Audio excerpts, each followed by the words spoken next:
Greetings, audiophiles and Legend of Korra fans.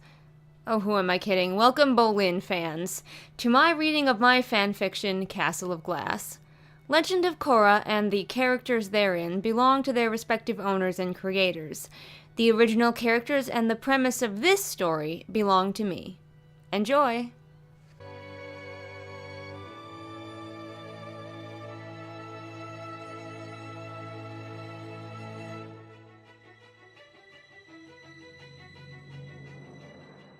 Part 4. Trouble Brewing. Kita's mind was lost and busy as she walked down the street, so she little noticed the commotion around her. Shops were closing their doors early. Northern Water Tribe men strode around, gazing imperiously at their southern brethren. Someone even glared at her, but Kita didn't look up. She held a broken piece of sandstone in her gloved palm. A bit of the earth-bending discs that Bolin had used when he taught her some pro-bending moves. She had found it when she was walking through the park on her way to her healing lesson. She had been trying to forget the handsome earthbender. He had left without so much as a goodbye, not even a backward glance. She had even heard rumors of his betrothal to Eska, but she did not know how true those were. She doubted he would have left his new bride in such a hurry. She turned the little fragment over in her hand. She felt her cheeks heat slightly. She had kissed Bolin the last time she had seen him. She had thought there was something growing between them, but clearly she had been mistaken. For all she knew, he was in a hurry to get away from her. Crazed Water Tribe girl, starstruck by meeting her first pro-bender. She cursed herself and her natural forwardness. She pushed aside the animal hide that served as a door to her teacher's healing house. There were several healing houses in the village, rather than one hospital, as she heard cities had. "Master, I'm sorry I'm a little late. The streets were crowded today." "Kita!" Her teacher looked up from swirling some healing water in a basin. "I'm surprised you came today." "You are?" Kita slid the coat from her shoulders, secreting the rock she had been holding discreetly in the pocket. "Why?" "Where is your head at, girl?" scolded the woman, brushing her long silver braid behind her shoulder. "Haven't you noticed what's been going on in this city?" Kita sat down and began swirling the water with her hands in gentle swishing motions, adding some ground herbs as her teacher had been. "Well, I know that the Northern Water Tribe has been sending troops here, and that they have us landlocked at the moment." Her focus lapsed, and some of the glowing water sloshed onto her knee. She made a pinching motion in the air above the spot and lifted the water out of the fabric, guiding it back to the basin. "Is there something else I should know?" Her teacher rolled her eyes. "Girl, your head is so full of nonsense all the time that you can't even tell when your own people are being oppressed. I'm moving out of this city." She leaned forward, her voice lowering. "There are some settlements forming outside the city. We Southerners aren't liking the look of those northern upstarts, so some of us are packing up." "Northern upstarts?" Kita raised an eyebrow, but she too kept her voice low. "I thought Chief Unalak was here to unite the tribes." "Do you see much uniting going on?" her teacher asked. She fetched a step stool and began taking dried herbs down from the rafters. Kita stood and, without a word, took her teacher's place on the stool, handing the herbs down. "So, we're being oppressed? Haven't you noticed that your business has gotten worse?" the old woman asked. "The Northerners aren't allowing Southerners to shop in their own town square." "Really?" Kita handed down a bundle of strong-smelling herbs that made her nose twitch. "You need to learn to pay more attention, Kita," her teacher growled. "Honestly, it's like I haven't been trying to teach you discipline for years. Get your head out of the clouds and back down here to Earth. The Avatar up and left us, too. War between the tribes may very well be brewing, and what does she do? Off she dashes back to her beloved Republic City, and we don't hear so much as a peep from her. Huh! I think you and the Avatar have a lot in common." Kita moved the stool to reach the next bundle of herbs. Was it true? Was war brewing, and had the Avatar abandoned them? Her mind strayed again to Bolin, and she admonished herself. Her teacher was right. It was time to get back to reality. Bolin was no longer a reality for her. She handed down something that had thorns, careful to hold it between her fingertips. The door flew open, and 2 figures stood there, one supporting the other. "My brother is in need of healing," came a dull female voice. Kita squinted, the bright light from outside making it difficult to see, but she thought she recognized the voice. "My goodness, bring him over here!" gasped Kita's teacher, gesturing the figures inside. "Desna? Eska?" Kita gasped as the Water Tribe royalty made their way into the healing house. "Kita, clear the cot! Eska, bring your brother over here. What happened?" The young woman led her brother inside. She lowered him gently onto one of the healing cots. He let out a low groan. Kita knelt beside him at once, hands spread over his chest. Eska watched with hooded eyes. Kita thought the princess always looked like she was tasting something foul. "It's none of your concern what happened to my brother," Eska replied coldly. "He has internal burns, like he's been electrocuted," Kita mumbled. Her eyes were closed as she felt the young man's blood flowing, felt the way his body reacted. "Was there an attack by a firebender?" "No," Eska replied simply. Kita's teacher knelt beside her, spreading her own hands to see.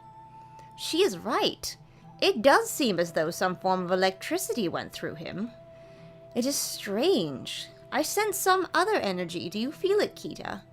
Kita probed deeper, feeling each thrum and flow of Desna's heartbeat. I'm not sure. Wait.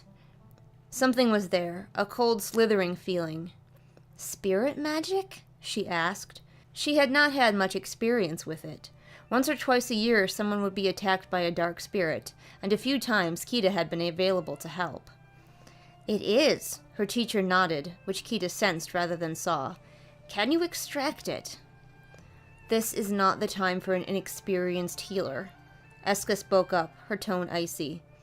"You will heal my brother to the best of your techniques." "All right," Kita's teacher sighed. "I will focus on the spirit magic. Kita, you should be able to easily repair the internal damage." Kita focused her attention on Desna's wounds. She felt him shudder under her hands.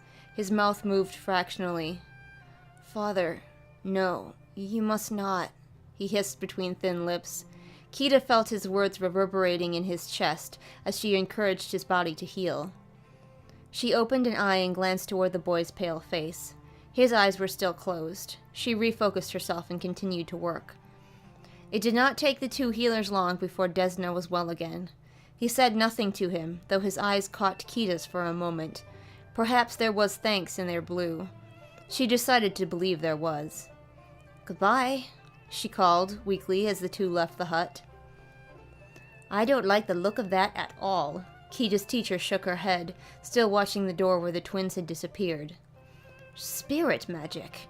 The boy injured, but his sister won't tell us why." "Desna said something about his father," Kita mumbled, so quietly she wasn't sure her aging teacher had heard her. "That man." The old woman moved back to arranging herbs in a large traveling basket. "The sooner we get out of here, the better. He's leading us down the road to ruin. You mark me, girl." Kita felt a deep unease creep over her. "Maybe I should go home, Master." "I think that would be wise," her teacher nodded. "If that father of yours has any sense, which is debatable, he'll move you out to one of the outposts, just like me." Kita pulled her coat back on. She felt herself trembling, even though she was not cold.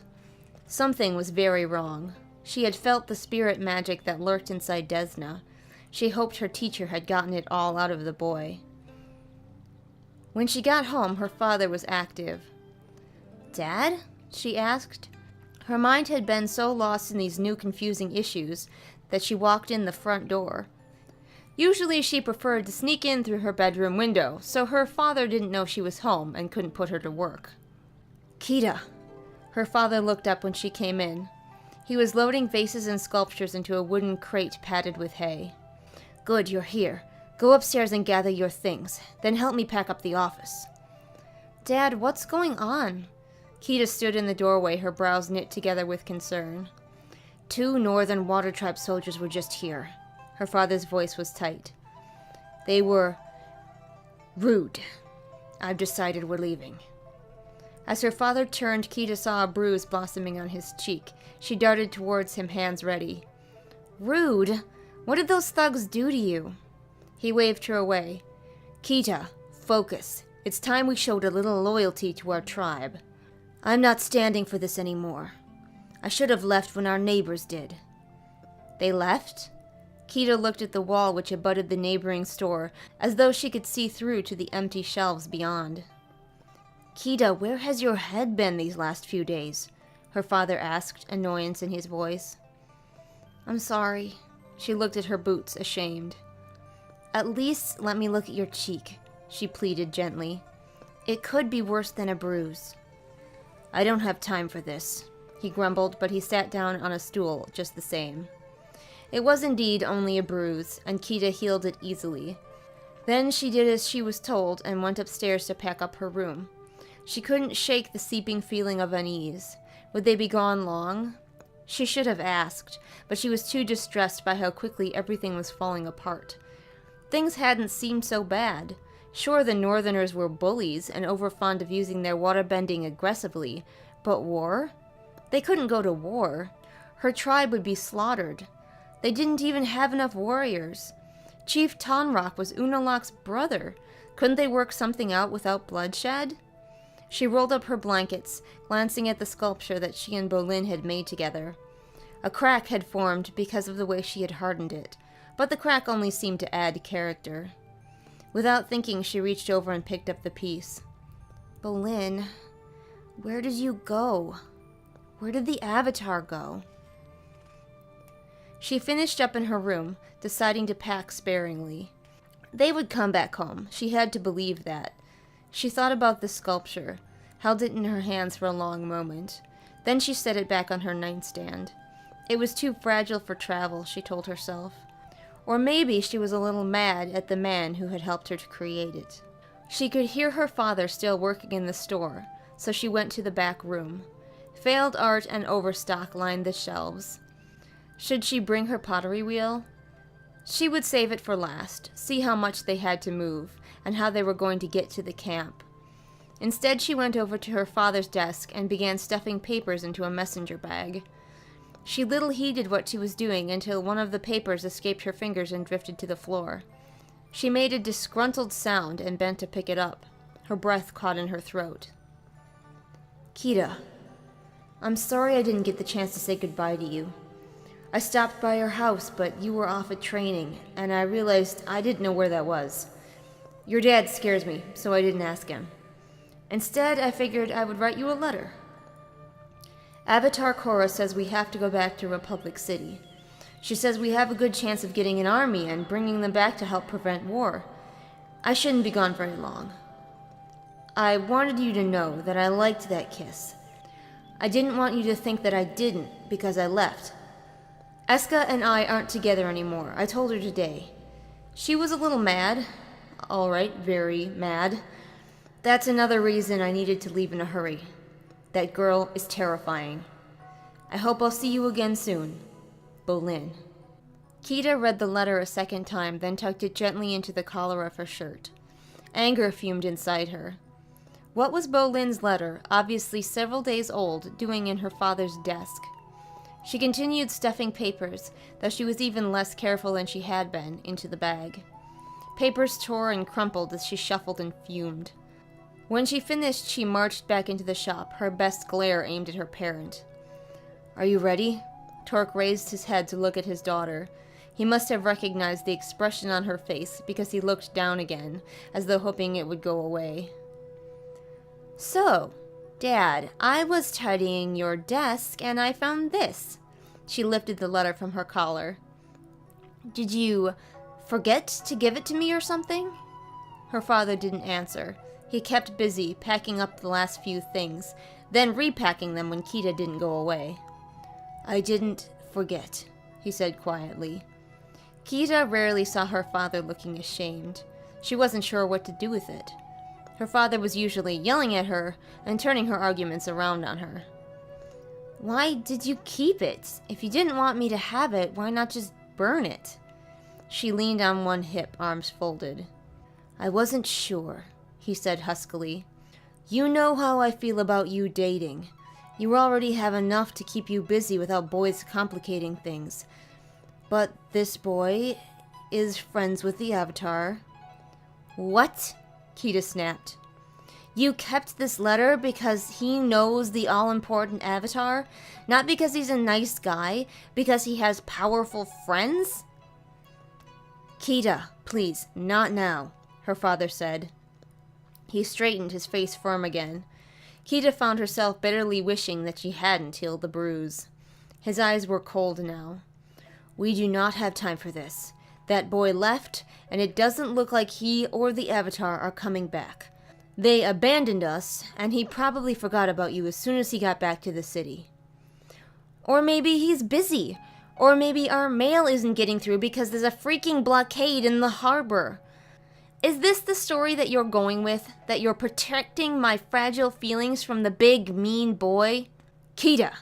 His tone was dangerous. I know you think you run the show because you're a bender and I'm not. Because I let you think you're sneaking out early for training. But I'm your father, and I am saying that we don't have time for this right now. Some of our fellow Southerners are coming with a cart to pick us up in a few minutes. I don't want them to see us having an argument. On cue, the bell above the shop door rang, and someone stuck their head into the shop. Ready to go, Torque? Kita? Yes, Kita's father said. He shouldered a pack, gesturing that she should follow. Kita glanced around. What about the stock? We lock the door and hope no one breaks in, he sighed. At this point, it's all we can do. Kita took one long look at the shop, then followed her father out the door. As they rode in the back of the cart, holding their belongings in place so they did not fall out, Kita and her father were very quiet. She was far from forgiving him yet. However, much as she wanted to think about Bolin, her thoughts were too crowded with the possibility of war and the fear of whatever dark spirits Unalaq might be dealing with. Why hadn't the chief been with his wounded son? There was no denying that Eska had made the right choice to bring her brother in for help. Why hadn't their father been at their side? A shudder went through her, and it had nothing to do with the cold wind whipping up as they left the city.